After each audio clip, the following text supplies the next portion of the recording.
Hi, Reid. How are you? I'm good. How are you?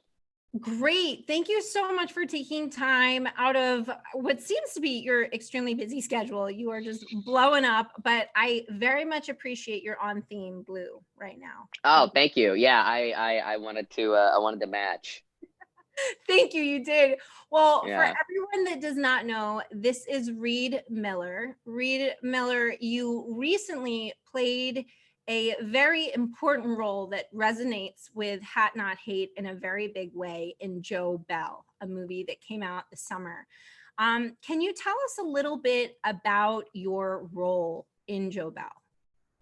Yeah, I in Joe Bell, I play Jaden Bell, who was a real teenager who was openly gay. He lived in a small town in LeGrand, Oregon. He lived in LeGrand, Oregon, and he took his life. He took his own life. And this film is about him. It's about his relationship with his father. It's about um, the effects of bullying and the effects that bullying has on not just the person being bullied, but on the victim's whole family. And you know, Jaden Bell is such a beautiful soul, and for me, I was honored that I got to portray him and help tell his story. And it's really just about him and this kind boy trying to help his father understand who he was and why what happened happened. And I mean, you kind of talk about that just in explaining who your character was, but what is it like taking on, I feel like, a responsibility like that of a very important story, especially now in our time? What was it like kind of taking on that role? Like, what did that mean for you as an actor? I mean, it was definitely scary because it's I had never done a true story, and you know, knowing that his family was involved, his mother, his brothers, the pressure was definitely at an all-time high. Um, just to you know um, to do honor to his story and to honor his family. And so for me as an actor and as just an artist and someone who has been bullied, for me, I felt it was kind of my responsibility to, through Jaden and using Jaden's voice, to also be able to use my voice to show people how harmful bullying can be. And I was very lucky growing up. I have a very supportive family and a very supportive household, and they helped me in every way that they could to deal with bullying. So I was very lucky. Um, but not everyone's going to have that situation. Not everyone is going to have an incredibly supportive household or even supportive friends like I did.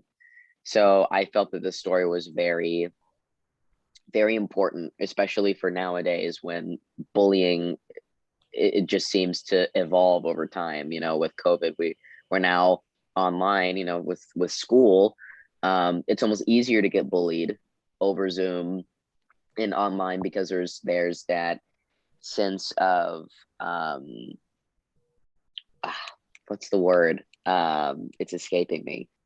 Um, wow, I am blanking right now so hard. Where someone doesn't know who you are. Well, What is I that think, word? but no, but I think what you're saying is just even the fact that, we're all kind of like in our own spaces and we think that we're safe at Yeah, home. And then you can get a message through the Zoom chat and someone can yeah. say, Well, what are you and wearing it's today? yeah, it's just like it's because you're online and over Zoom, you feel like no one can touch you. Exactly. The internet definitely gives a sense of power to bullies like that.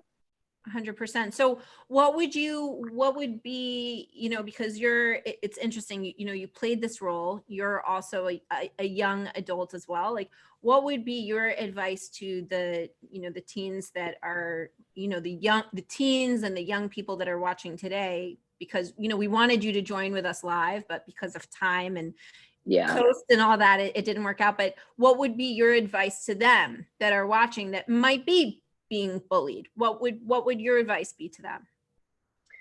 You know, I always find that question really hard because for a few reasons. One, it's as someone who's still young, I don't I've never viewed myself as someone fit to give bullying advice, but I think just based on my experiences, it's the things that I can say are some of the best ways to combat bullying is of course, other than talking to an adult, talking to your parents, or um talking to whoever your support group is, whether that be your friends or whatever, is most of the time when they're bullying you, they're trying to get a reaction, and it's really hard to not give a reaction.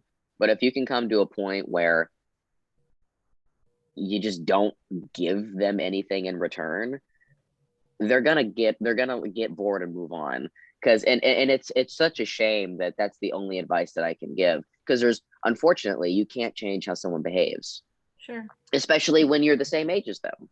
They're not going to listen to you. So the Yeah. best thing that you can do is talk to your friends, talk to someone who's in charge or in a position of power, whether that be a teacher at school, whether that be your parents, and do everything you can on that end to get adult attention to the situation, especially because there are different severities of bullying. There are some severities of bullying where you can't ignore it, where it's physical. And if it's physical, then you need to talk to someone and get it taken care of.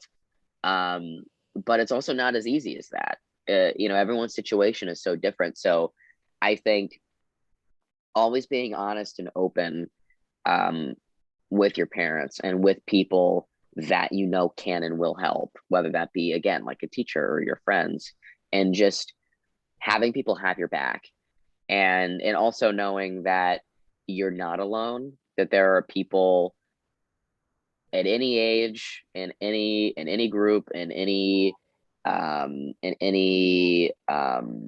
occupation that deal with bullying. And I find comfort in that in a really weird way, just knowing that I'm not by myself in that feeling. But also, with that being said, I think the best way to handle it is to talk to people, is to talk to your parents and to teachers and to your friends, and just to let them know what's going on. And I promise you that there are people who care, and those people will do what's right, whether that be to talk to them or to have them move to another class or whatever. And I think that's honestly the best advice that I can give. Obviously, don't answer violence with violence, but 100. also don't be a pushover. I mean, that's the thing, is like, There's this a very important balance, a very important yeah, balance. it's I think that you yeah, touched. it's a hard balance. Yeah. I, But you yeah. know, one of the other things that I wanted to ask you about is I was so touched as the founder of Hat Not Hate. I was so touched as to how on board you were with Hat Not Hate. You were just, Mhm. yeah, sure, whatever I can do. Like, Yeah. Yeah. I'm whatever. And we did that awesome Instagram video. It's amazing technology. It's like we were so far apart yet so close together. And Yeah. Yeah. what was it about Hat Not Hate that just I mean, I always say about Hat Not Hate, like, when people get it, they get it. And Mhm. you got it. And I just, what was it that you just latched on to? Like, what, because you were just so taken by it. I think it was honestly just the overall goal and like how you were doing it. And you know, I think there are a lot of anti-bullying organizations, but not a lot is actually being done.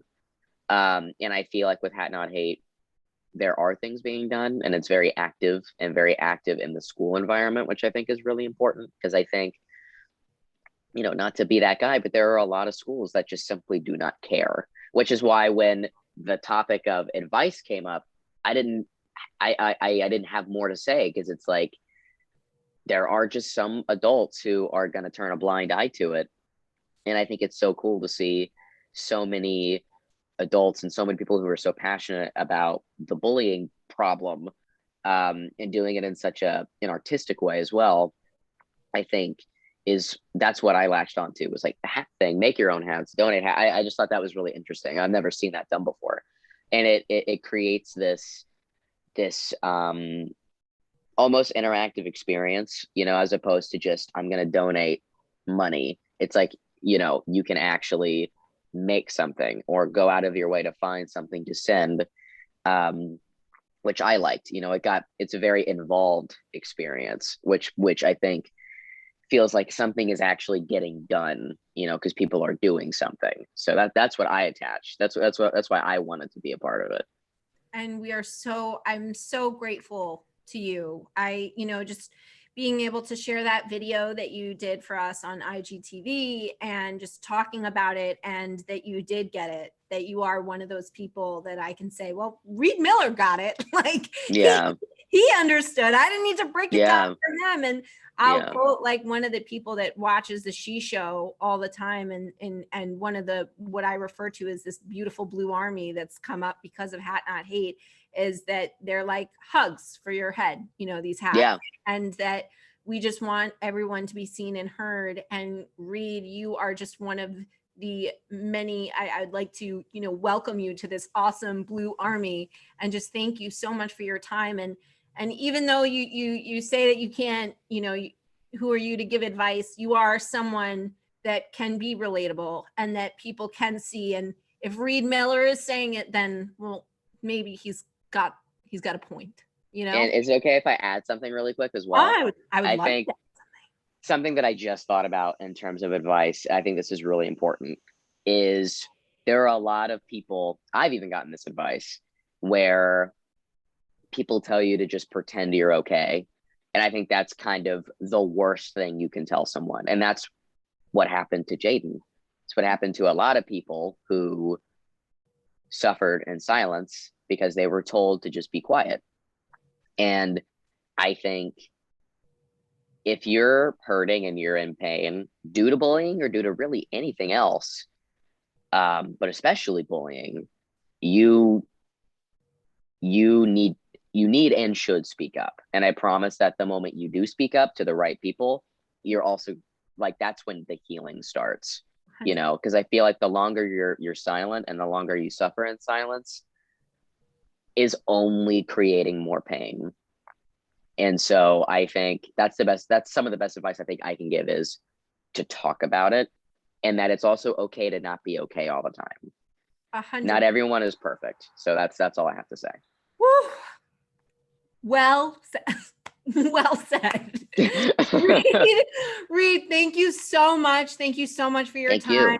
And whatever you are doing in the world, we just hope that it continues to get bigger and better, and just continue to share your craft with us, because you are quite talented. Thank you so much. Thank you. Yeah, thank you very much. This was awesome. Awesome. Thank you so much, Reid. Yes, of course. Bye. Bye.